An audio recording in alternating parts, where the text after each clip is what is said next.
Hello students, how are you? Hope you are well. I am Phalapsa Sharma. I am teaching physics 10th, 11th and 12th. Now this class 11 physics chapter 4 laws of motion. Chapter wise मैंने lesson लिखा है, lesson 1, 2, 3, 4, 5 systematic answer और lecture you can study, you can read systematically, you will get notes also.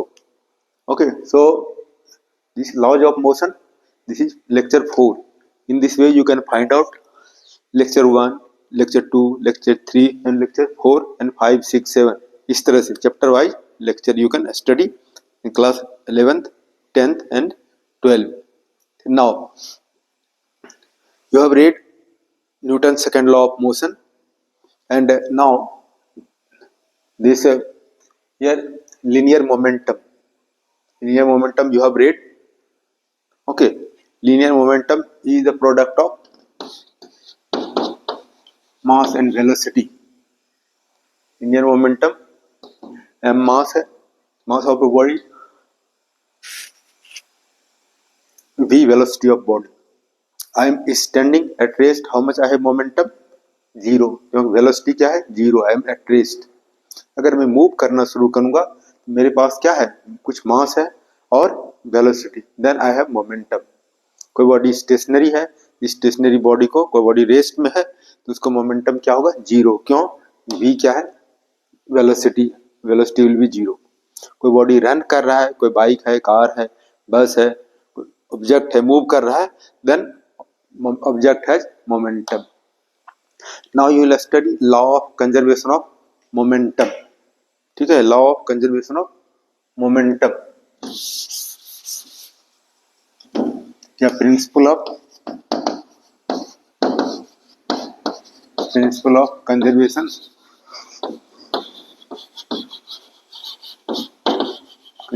Of linear momentum.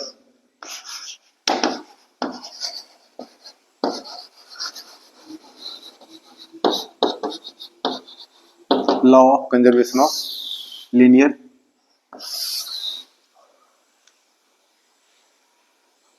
momentum.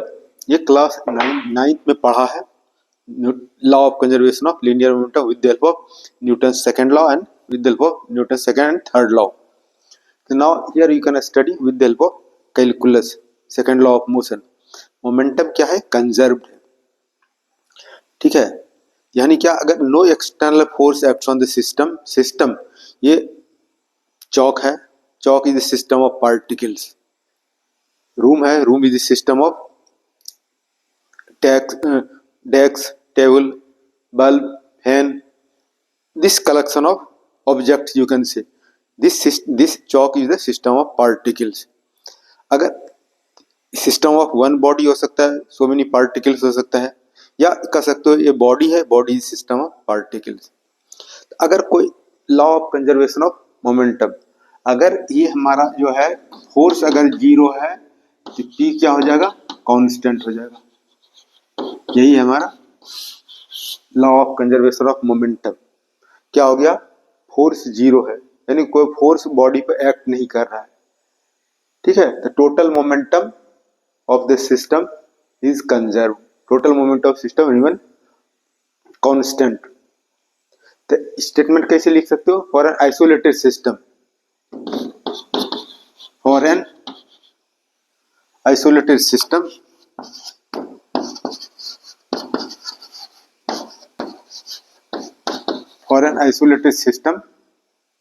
For an isolated system means no external force acts on the body. Body system means body you can consider. No external force acts on the system, then momentum is conserved. For an isolated system, total momentum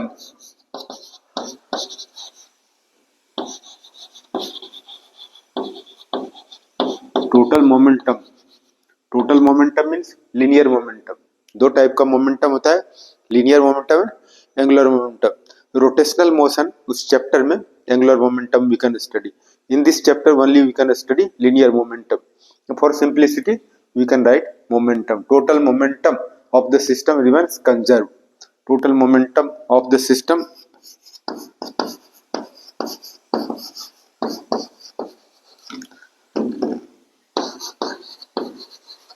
remains conserved. Total moment of system remains conserve. ये हमारा statement हो गया law of conservation of momentum या law of principle of conservation of momentum statement. Now you will prove from second law of motion, from Newton's second law of motion, Newton's second law of motion.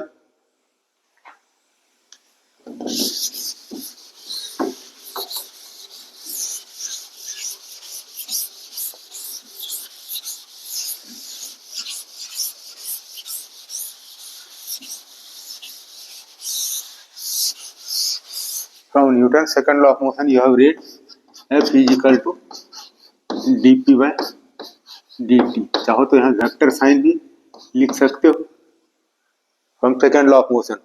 और ये क्या है? For an isolated system. Isolated system है, F क्या हो गया? Zero हो गया. For an isolated system, for an isolated system, for an isolated system F is equal to क्या हो जाएगा? जीरो. तब यहां से क्या हो गया? F is equal to zero, D P by D T is equal to F is equal to zero, D P by D T is equal to zero. यहाँ एफ के प्लेस पर वैल्यू पुट कर दिया तो क्या होगा? D P by D T is equal to zero. Now we can cross multiply. क्या होगा? dp is equal to zero. इस तरह से dp is equal to dt into zero, zero हो जाएगा.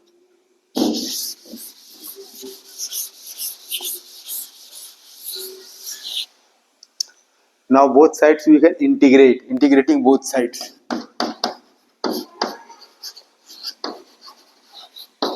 Integrating both sides we have integrate किया तो क्या हो जाएगा? dp equal integration of zero. अब इसका dp का इंटीग्रेशन क्या होगा? पढ़ा है इंटीग्रेशन का formula dx is equal to x. अब dp का इंटीग्रेशन क्या हो जाएगा? p हो जाएगा. और ये जीरो, जीरो का इंटीग्रेशन क्या होता है? कांस्टेंट होता है. Whatever you have proved, momentum of the system is conserved. ये इतना सही इसको प्रूव करना है. प्रूव क्या हो गया? Prove Newton from Newton second law of law of conservation of momentum. Momentum is conserve. Momentum अगर सिस्टम इतना सा प्रूव करना है. और थोड़ा सा आगे बढ़ो. आगे बढ़ने के लिए क्या लिखते हैं? ये हम आगे बढ़ने के लिए ये नोट करते हैं. ठीक है, फॉर अंडरस्टैंडिंग पर्पस. ठीक है, exam point of view state and prove law of conservation of momentum या principle of conservation of momentum. इतना सा प्रूव करना. उसके बाद सम मोर यू कैन सी. ये हमारा P momentum of the system. अगर सिस्टम एन पार्टिकल्स है, ठीक है, एन पार्टिकल्स है, क्या हो जाएगा? P1 प्लस P2 यानी for N particles. For N particles, for N particles क्या होगा? P के प्लेस पे लिख सकते हो P1 plus P2 plus dot dot plus Pn is equal to constant. Is equal to constant. यह मोमेंटम ऑफ द सिस्टम है. अगर सिस्टम में n पार्टिकल्स हैं तो momentum of one particle, momentum of second particle, dot dot momentum of. ये क्या हो गया? Sum of linear momentum of system of particles is constant. तो what will be statement for isolated system या no external force acts on the system, then total momentum या sum of linear momentum of particles of the system remains conserved, remains constant. अब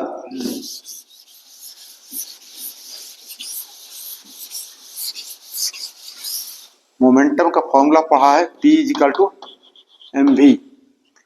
अब ये momentum के क्या कर लिख सकते हो, m1 v1 plus m2 v2 dot dot plus mn vn equal to constant.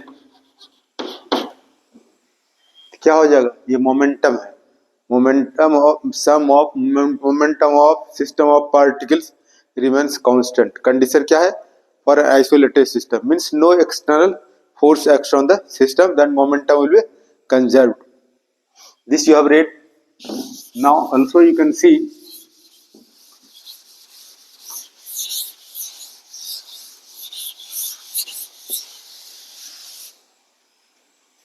ये this you have read in class 9th। ठीक है, क्या पढ़ा है, ये एक बॉडी है, इसका मास क्या हो गया m1, वेलोसिटी क्या है u1, और दूसरा बॉडी है, मास क्या हो गया m2, मास m2, और वेलोसिटी क्या है u2 before collision.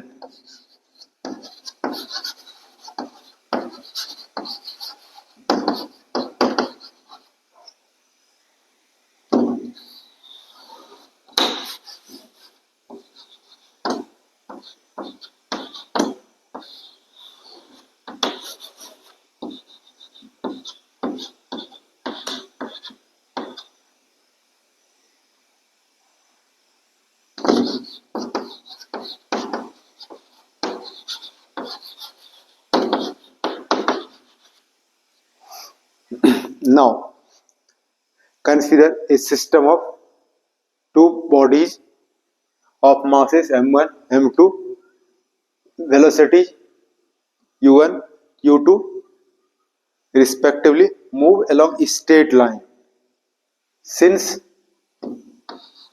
u1 is greater than u2। ये क्या है, u1 ग्रेटर है, एक स्टोन है दूसरा स्टोन है, दोनों क्या है मूव कर रहे हैं, एक बॉल है दूसरा बॉल है, एक साइकिल है और दूसरा कार है, कार का स्पीड अधिक है, तो दोनों एक ही स्ट्रेट लाइन में चल रहा है, तो क्या होगा, इसका वेलोसिटी अधिक है u1 greater than u2, collide हो जाएगा। ये क्या है बिफोर कॉलिजन, और आफ्टर कॉलिजन क्या हो जाएगा, मास तो वही रहेगा m1 m2, वेलोसिटी चेंज हो जाएगा v1 and v2 velocity. Now you can see momentum, momentum of this body, momentum you have read, momentum क्या है P=mv, momentum is the product of mass and velocity. इसका momentum क्या हो जाएगा m1 u1, इसका momentum क्या हो जाएगा m2 u2। ये क्या हो गया मोमेंट, ये सिस्टम है, we have a system, in system there are two bodies, तो ये क्या हो गया momentum of this body, momentum of this body, तो then it will be total momentum of the system, total momentum of the system before collision is equal to क्या हो जाएगा इधर, momentum of this body m1 v1, momentum of this body m2 v2, और यहाँ plus लिख सकते हो। ये क्या हो गया after collision total momentum of the system. ये क्या होगा before momentum, before collision total moment of the system, after collision this is total moment of the system. ये क्या हो जाएगा इक्वल हो जाएगा। क्यों इक्वल होगा, according to law of conservation of momentum. अगर हम एक्सटर्नल फोर्स एक्ट नहीं किया, आपस में ही दोनों टकराया, ठीक है, हम एक्स्ट्रा फोर्स नहीं अप्लाई किया, आपस में ही दोनों कोलाइड किया, टकराया, तो before collision total moment of the system, after collision total moment of system. This is also you can derive from Newton's third law and second law of motion. ये हमारा एक, इस पर also from we are getting law of conservation of momentum and then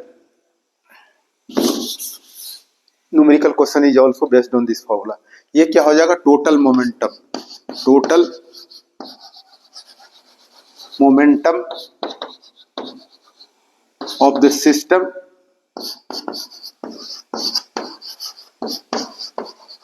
before collision,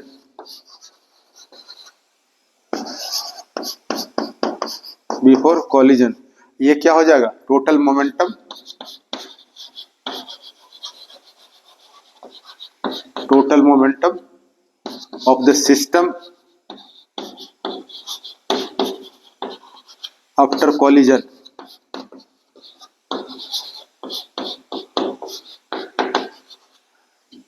How will you state for an isolated system total moment of system before collision is equal to total moment of system after collision? इस तरह से लिख सकते हो. This will you can use for numerical purpose. यहाँ मैंने note लिखा है. It will help in solving numerical question. अब और एक एग्जांपल देखो क्या हो जाएगा. एक और formula. We can take a system of gun and bullet. ठीक है, system of gun and bullet. अगर ये हमारा गन है, अगर इसमें शोल्डर में हम अगर होल्ड किए हैं, ठीक है, तो ये गन हो गया. Gun is a system of bullet and gun. System having gun and bullet. दो चीज हो गया. Then you can apply before firing gun, then total momentum of gun and bullet. Try to apply this law of conservation for a system having gun and bullet. जब fire नहीं करते हैं तो मास of gun क्या हो जाएगा. Example you can take mass of gun क्या हो जाएगा, कैपिटल एम लिया, और बिफोर फायरिंग गन कहाँ है, शोल्डर में है. वेलोसिटी ऑफ गन क्या हो जाएगा, 0 हो जाएगा. प्लस मास ऑफ बुलेट को हम स्मॉल m से लेते हैं. Before firing velocity of bullet क्या हो जाएगा, 0 हो जाएगा. अब आफ्टर फायरिंग क्या हो जाएगा, after firing total momentum of system, total momentum of gun and bullet. तो मास ऑफ गन क्या हो जाएगा और वेलोसिटी ऑफ गन क्या हो जाएगा, रिकॉइल ऑफ द गन, और इधर velocity of the mass of the gun और वेलोसिटी ऑफ द गन. इस तरह से कंसीडर कर एरो मार्क भी दे सकते हो. यानी क्या है, before firing gun total momentum of system of gun and bullet. क्या हो गया, मास ऑफ गन और वेलोसिटी क्या हो जाएगा, 0 हो जाएगा. और प्लस मास ऑफ बुलेट और वेलोसिटी क्या हो जाएगा, 0 बिफोर फायरिंग. आफ्टर फायरिंग क्या होता है, ये अप्लाई करो, मास ऑफ गन और वेलोसिटी, कुछ वेलोसिटी होगा, और ये मास ऑफ बुलेट और वेलोसिटी ऑफ बुलेट भी कंसीडर. अब यहाँ क्या है, बिफोर फायरिंग ये जो वेलोसिटी है, वेलोसिटी ऑफ बुलेट क्या जाएगा, आगे चला जाएगा, और ये वेलोसिटी क्या है, gun, recoil velocity of gun क्या जाएगा, पीछे जाएगा. ये हमारा क्या हो जाएगा, 0 हो जाएगा. दिस 0, तो क्या कर सकते हो, 0 is equal to mv plus mv. इसको थोड़ा सिंप्लीफाई करो, what will you gate,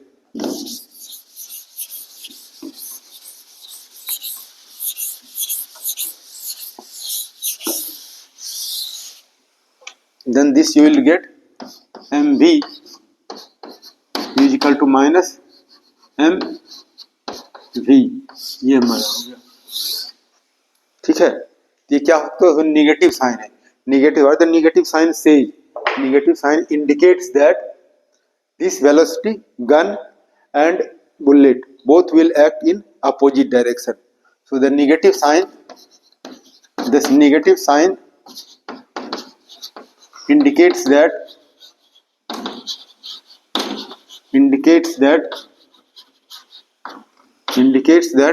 the gun and bullet move in opposite direction.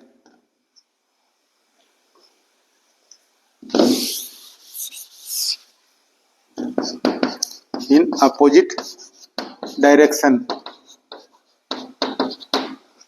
gun and bullet will move in opposite direction. Scalar form में रखते हैं, इन स्केलर फॉर्म. तो इसको क्या लिख सकते हो, mv is equal to mv कह सकते हो. This you can use for solving numerical question. और एनसीईआरटी में एक्सरसाइज में one question is given based on this. ठीक है, ये क्वेश्चन दिया हुआ है इसमें, ये क्या होगा, mass of gun, velocity of gun, mass of bullet, velocity of bullet, 4 quantity है। If 3 are given you can find out. NCERT में जो दिया हुआ है velocity of recoil of the gun find out करें, मास ऑफ गन दिया हुआ है 100, मास ऑफ बुलेट दिया हुआ है, वेलोसिटी ऑफ बुलेट दिया हुआ है, अब mass velocity of gun you can find out.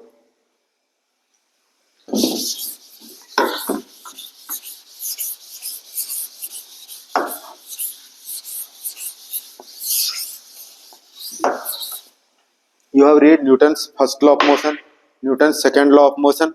Okay, so now you can study Newton's third law of motion.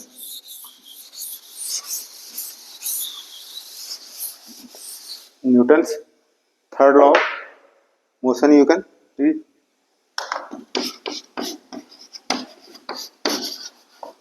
Newton's third law of motion. Newton's third law of motion. It is popular, famous. You can apply. Okay, जब भी Newton's third law apply करते हैं for two different body, Newton's third law क्या होगा, to every action there is equal and opposite reaction, action on one body, reaction on other body.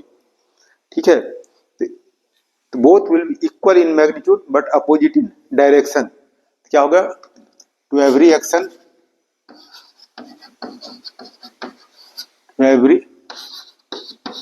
to every action there is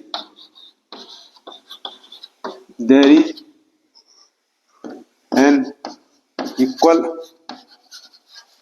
and opposite directions।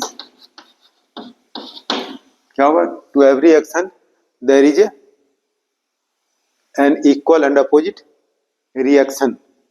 ठीक है, और ये Newton's third law of motion जो है, it acts not for single body, it always acts for two bodies, so it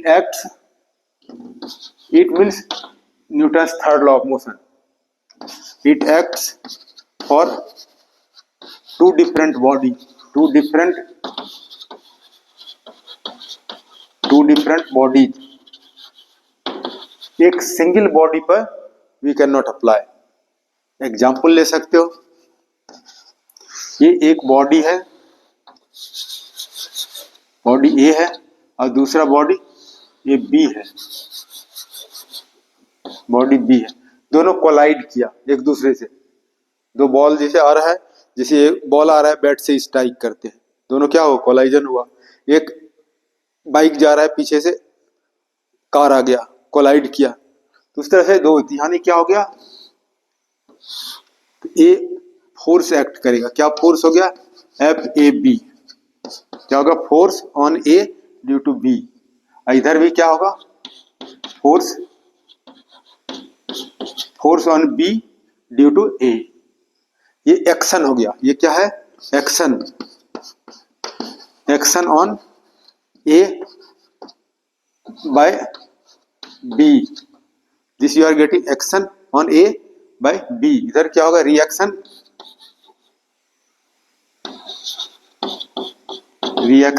on B by A, action and reaction. ठीक है, according Newton's third law of motion what will you get, ये दोनों F A B is equal to क्या हो गया, F B ए, दोनों का magnitude क्या है, सेम है। ये जो है इसको 5 न्यूटन फोर्स से स्ट्राइक करेगा, तो ये भी क्या करेगा, इसको 5 न्यूटन फोर्स से स्ट्राइक करेगा। Means both forces are equal, this is force on A due to B, force on B due to A, both forces are equal in magnitude but opposite in direction. Opposite in direction negative sign क्या देगा, both forces act in opposite direction. ठीक है, यहां just you can consider